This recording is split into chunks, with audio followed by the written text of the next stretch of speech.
Jake Turner's hands were always stained with grease, his clothes worn thin from long days in the garage. At 36, he was a man weathered by hardship but held together by determination.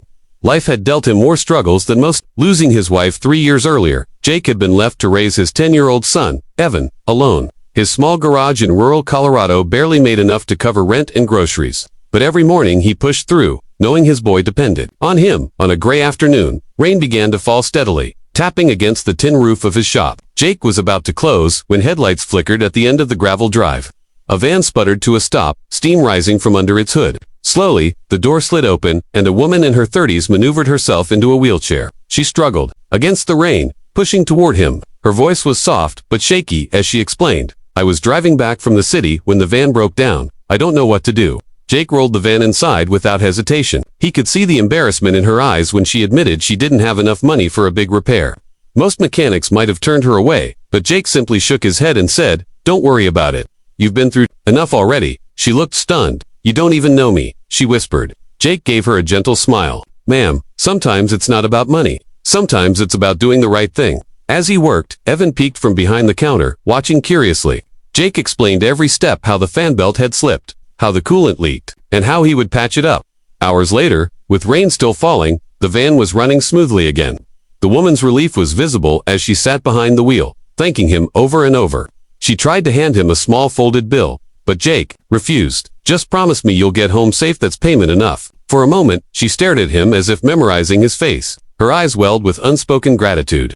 "I won't forget this," she said firmly, before driving away into the misty night.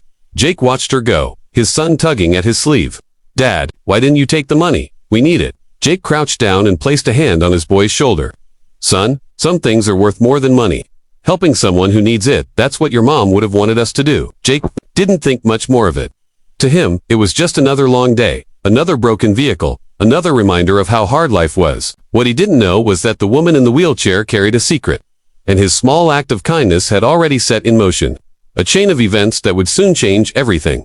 The following week began like any other for Jake Turner. The garage smelled of oil and gasoline. His tools lay scattered on the workbench, and the sound of Evan's laughter echoed faintly as the boy played with a toy car in the corner. Jake had no idea that this day would be different, that his life was about to take a turn he never could have imagined. At first, it was the low hum that caught his attention. A strange vibration filled the air, growing louder by the second. Jake wiped his hands on a rag and stepped outside, squinting into the bright Colorado sky. To his astonishment, a helicopter was descending, its blades slicing the air. Neighbors poked their heads out of doors and windows, the entire town buzzing with curiosity.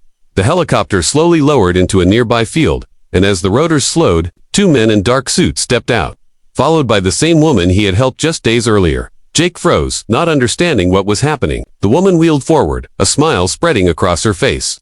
"I told you I wouldn't forget," she said, her voice carrying over the wind. The suited men walked with her, carrying a briefcase and papers. Jake blinked, still in disbelief. "Ma'am, what's all this?" he asked. She introduced herself properly, this time Claire Anderson, daughter of the founder of a major technology company. Jake felt his knees weaken as she explained.